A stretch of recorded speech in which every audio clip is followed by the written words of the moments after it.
Olá, gente, tudo bem?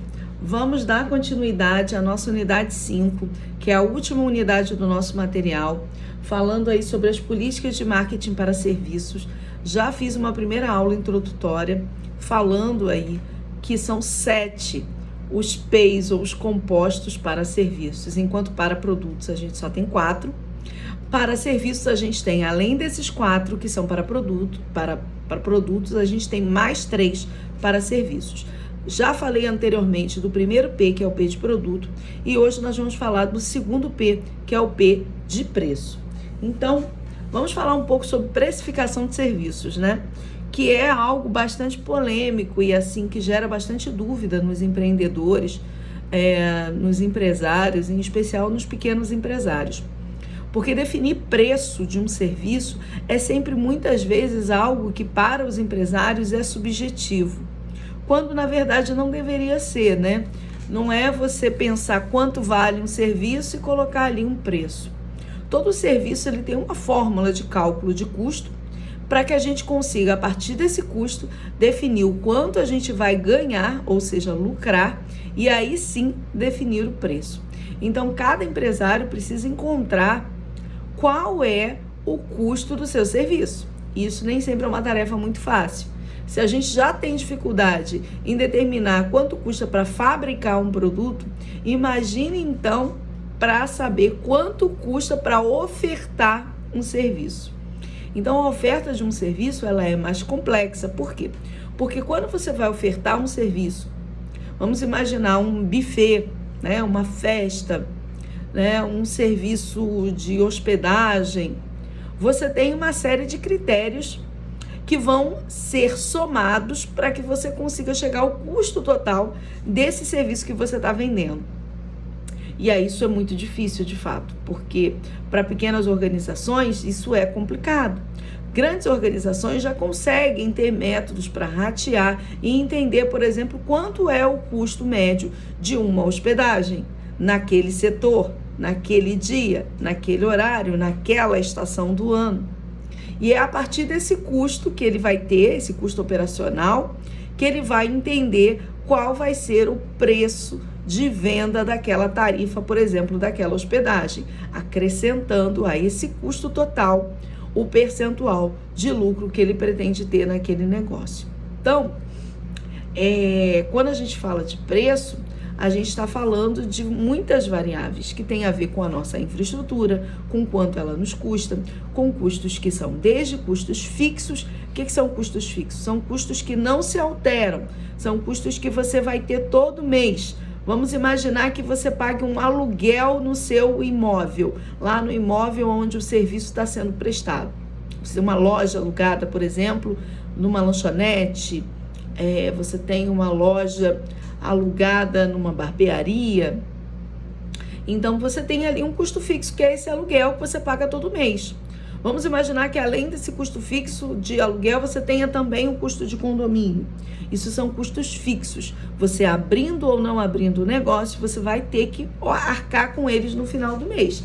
Então, por exemplo, no momento de pandemia, onde todo mundo fechou, todo mundo conseguiu diminuir aquilo que a gente chama de custos variáveis, mas não conseguiu diminuir os custos fixos. Por quê? São custos que você vai ter independente de estar com o imóvel aberto, independente de estar faturando, independente se é no sábado, se é no domingo, se é na segunda, são custos que vão estar ali.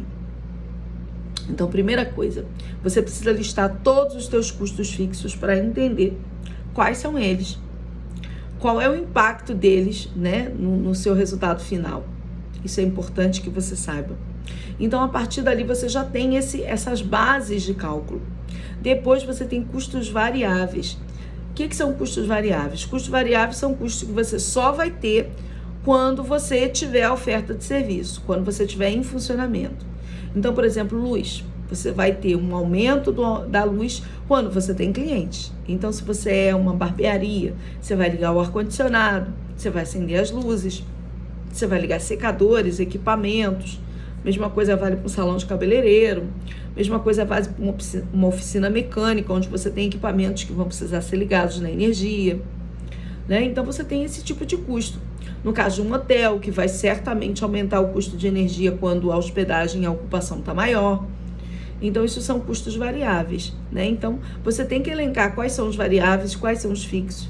Então, por exemplo, quando o hotel está maior, você vai ter mais custos, tá maior não, está mais ocupado, você vai ter mais custos de café da manhã, se você oferta, de energia, de lavanderia, de serviços em geral, porque os hóspedes vão estar ali ativos, pedindo coisas.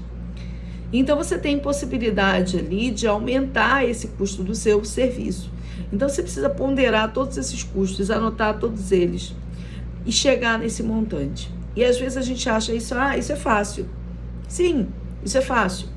O problema é que nem sempre o empresário ele consegue registrar todas as despesas que ele teve na prestação daquele serviço, porque muitas vezes ele é desatento, né? Então, por exemplo, você tem uma confeitaria em casa, faz doces, faz bolos. Muitas vezes você utiliza, por exemplo, ingredientes que são da sua casa e que você não contabiliza. Você usa o gás que é da sua casa, a energia elétrica que é da sua casa. Então, são custos que às vezes passam despercebidos nessa conta de custo total. Então, entenda que quanto mais, entre aspas, improvisado e familiar é o negócio, mais difícil é contabilizar esses custos que estão relacionados a esse serviço. Depois que você chega no final desses custos, e que vão envolver produtos que você utiliza na prestação desse serviço, embalagens que você utiliza, questões relacionadas à entrega, se por exemplo você oferece ali uma entrega gratuita, comissionamentos que você oferece a sites que revendam seus produtos e serviços. Então, se você vende no iFood, lembrar que esse valor que você vendeu, ele não vai entrar integral para você, ele vai ter uma dedução de taxas de administradoras de cartão de crédito, né? Que às vezes a gente esquece de contabilizar. Então, depois que a gente deduz isso tudo, tributos e encargos, que é uma facada, né? É uma parte muito pesada de deduções que a gente vai ter na entrada. Então, pensar em todas essas questões que vão diminuir aí esse valor.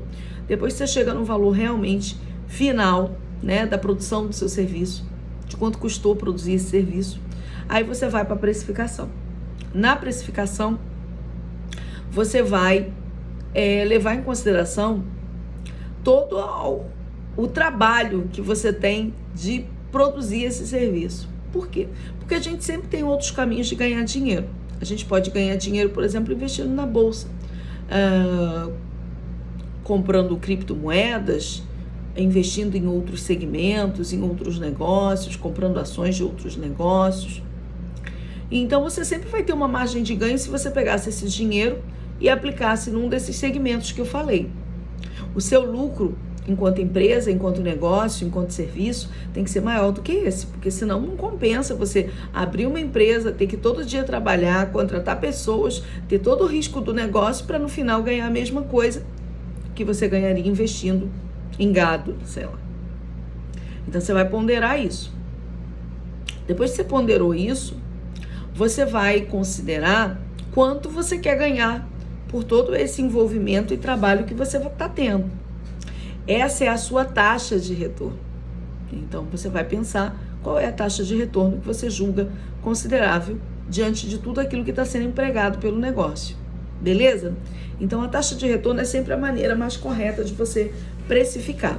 Você pode precificar também por aquilo que a gente chama de markup, que o markup é um percentual padrão que as empresas praticam. No setor de serviços, ele é menos usual do que na indústria e no comércio. No comércio ainda se pratica markup. Então, você vai lá ver quanto é o markup do setor de material de construções. É 40%. Você vai lá e marca.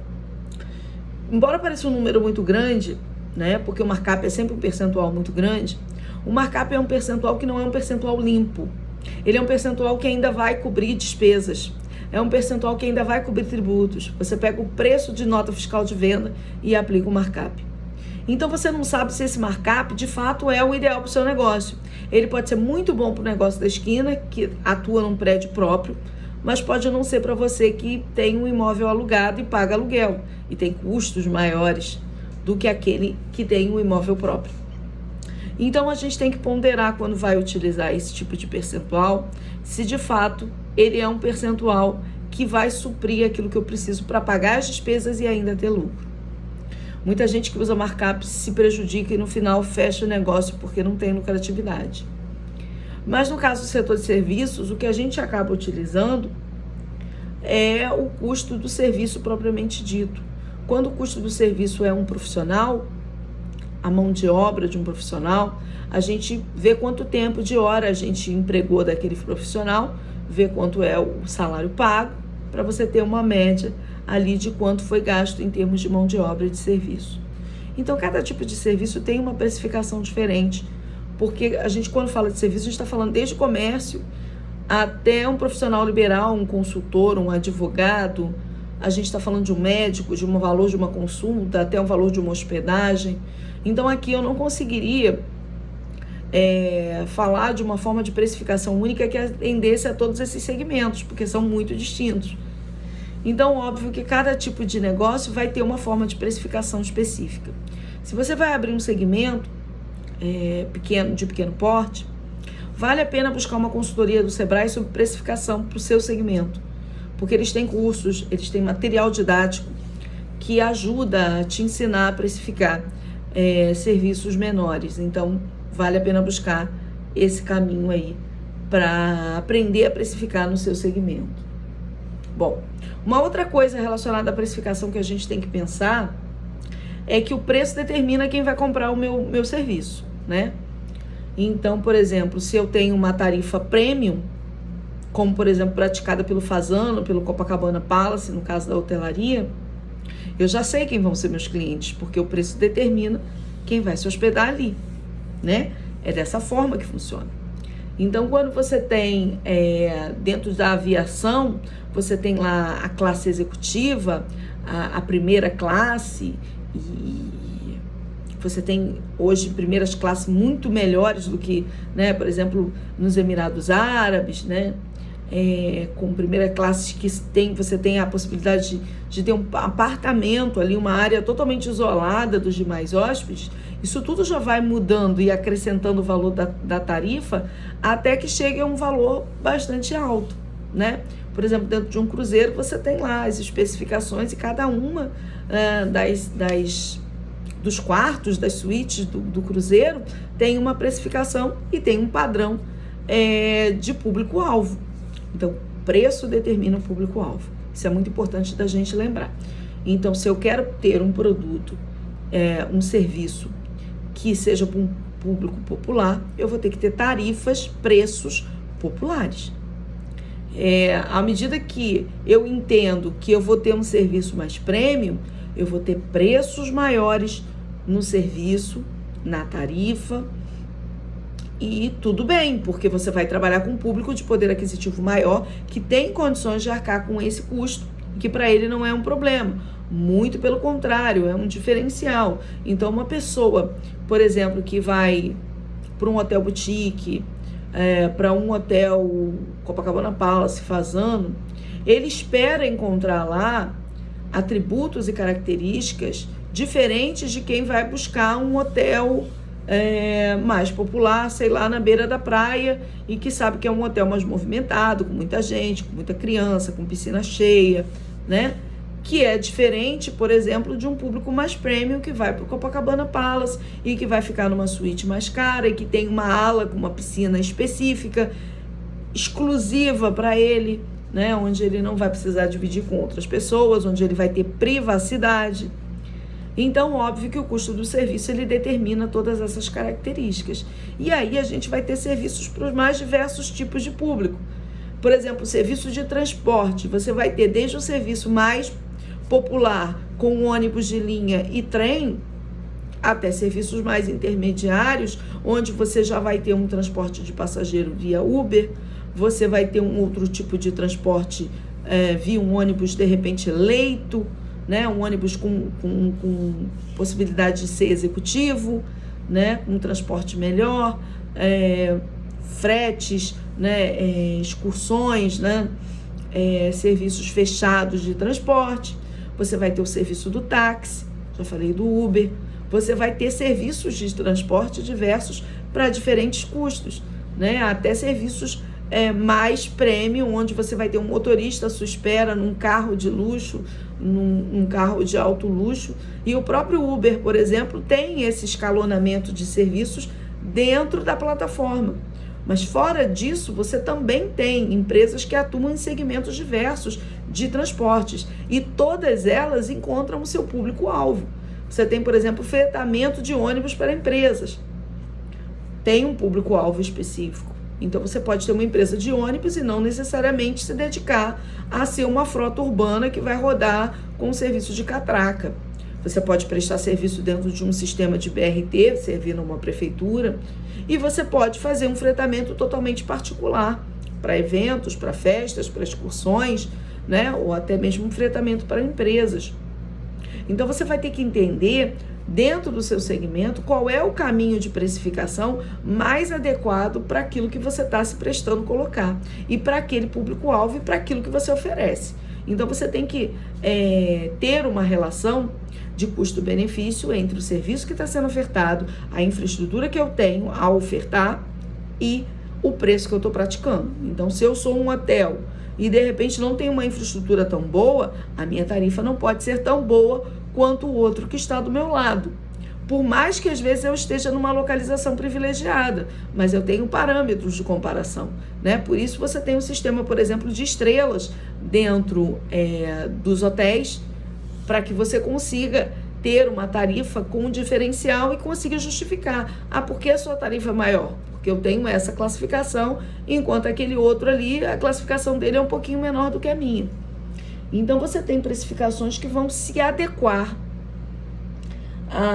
a essa questão, né, do tipo de serviço que eu estou sendo colocado. Dentro ainda do conceito de preço, eu vou ter que ponderar formas de pagamento, porque as formas de pagamento também interferem no preço. Muitas vezes eu tenho um serviço que, a um primeiro olhar, é caro, mas se eu tenho uma forma de parcelamento que seja atrativa, esse serviço se torna mais acessível. Então, você tem lá um reparo, uma manutenção de grande porte, você faz o parcelamento, isso se torna mais suave para esse cliente que está pagando. Então, isso tudo funciona dessa forma. Então, se você tem caminhos para oferecer parcelamentos, você tem mais caminhos para, de repente, conseguir que um cliente consiga comprar um serviço de valor agregado maior, mais parcelado. Por exemplo, uma festa de casamento que você parcela, e alguns eu já vi parcelamentos até em 36 meses, porque é uma festa cara, né? Envolve salão, envolve alimentação, envolve tudo que um casamento, por exemplo, envolve. Então, você precisa parcelar em muito mais vezes. E à medida que você parcela em muito mais vezes, você tem mais possibilidade de cobrar um valor maior, de ter um pacote mais completo, porque é parcelado. Quando você só faz a oferta e o pagamento só pode ser à vista, você limita bastante essa demanda desses clientes para esse tipo de serviço que você está oferecendo. Óbvio que quando a gente está falando, por exemplo, de um serviço mais premium, isso não vai fazer muita diferença para esse público-alvo. Por exemplo, o cliente que vai se hospedar no Fasano ou no Copacabana Palace, talvez para ele o parcelamento não seja uma variável importante. Por quê? Porque ele tem verba para aquilo. Então, parcelar ou não parcelar é indiferente. Mas num hotel, numa categoria mais turismo, parcelar é uma grande diferença, sabe? Ter pacotes onde você consiga ter preços mais acessíveis, parcelamentos mais acessíveis, vai fazer diferença. Então, você precisa entender o que o teu público-alvo espera em termos de preço e de parcelamento. Mas uma coisa é certa, ter formas de pagamento flexíveis ajuda em qualquer hipótese. Já foi tempo que, por exemplo, na hotelaria você tinha que fazer um depósito com antecedência. Antes de ir para o hotel, você já tinha que pagar para garantir ali, fazer um sinal. Isso tudo era muito complexo, né? Hoje não, hoje você tem cartão de crédito, hoje você tem Pix, hoje você tem mecanismos de receber pagamentos de diversas formas. E é importante que o seu estabelecimento esteja atualizado com esses meios de pagamento todos possíveis aí que a gente tem disponível no mercado, né, no Brasil ou no mundo. Bom, uma outra questão é a política de descontos. A política de descontos, ela também atua no nosso favor, desde que seja pensada de forma planejada, com antecedência, para que você consiga oferecer a esse cliente um parcelamento, né, um pagamento e um desconto que no final não vai te gerar prejuízo, tá? Então, todas essas políticas que eu falei de parcelamento, de desconto, elas precisam ser projetadas e planejadas. Então, quando oferecer desconto? Em que situações? Para que tipo de clientes? E aí, se você já tiver um programa de marketing de relacionamento, se você já tiver um banco de dados onde você consiga pontuar esse cliente, oferecer um desconto nesses caminhos pode ser muito interessante, porque fideliza esse cliente. Então, tente trabalhar no seu estabelecimento, no seu serviço, descontos que tenham essa associação com aumentar a frequência de compra, e não simplesmente um desconto por um desconto, né? Só para agradar ali o cliente. A gente agrada o cliente com qualidade, com atendimento, né? Com infraestrutura, com cumprir aquilo que foi planejado. Isso é agradar o cliente. Preço, desconto, a gente trabalha para fidelizar o cliente. Então, sempre para fazer com que ele volte depois. Se for um desconto e não tiver essa finalidade, não faça, tá? Então, se você tem programas aí na sua empresa de fidelização, eles podem ter alguma associação com esse tipo de desconto. Mas é sempre importante que o desconto seja planejado, porque o desconto ele não pode diminuir a sua margem de lucratividade. Então, o desconto ele está embutido no preço do serviço que você vai dar a ele.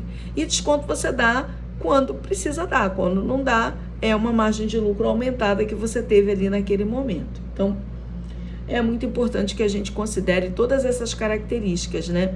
Quando a gente vai precificar um serviço, entender que esse preço ao longo do tempo ele vai sofrer variações, mas que ele tem que ficar dentro daquela percepção daquele público-alvo.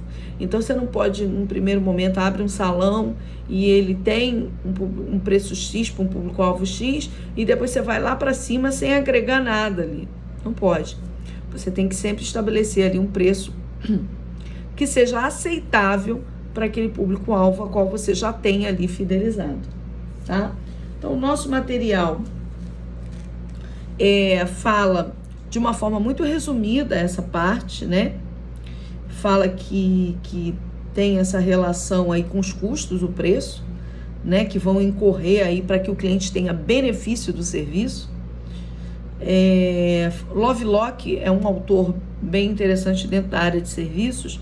Ele fala que os profissionais de marketing, né, muitas vezes querem minimizar os custos para poder ter uma lucratividade maior. A gente já falou isso quando falou de qualidade, né? Que isso é uma cilada, digamos assim, que muitas vezes a gente faz isso, né? Tentar diminuir os custos para poder ter uma maior margem de lucro. Vamos ficar atento a isso. É importante que a gente mantenha a qualidade do serviço e cobre por esse serviço de uma maneira adequada. E o cliente vai perceber e vai te agradecer quando de fato ele comprou um serviço que deveria ter qualidade e ele tem qualidade, né?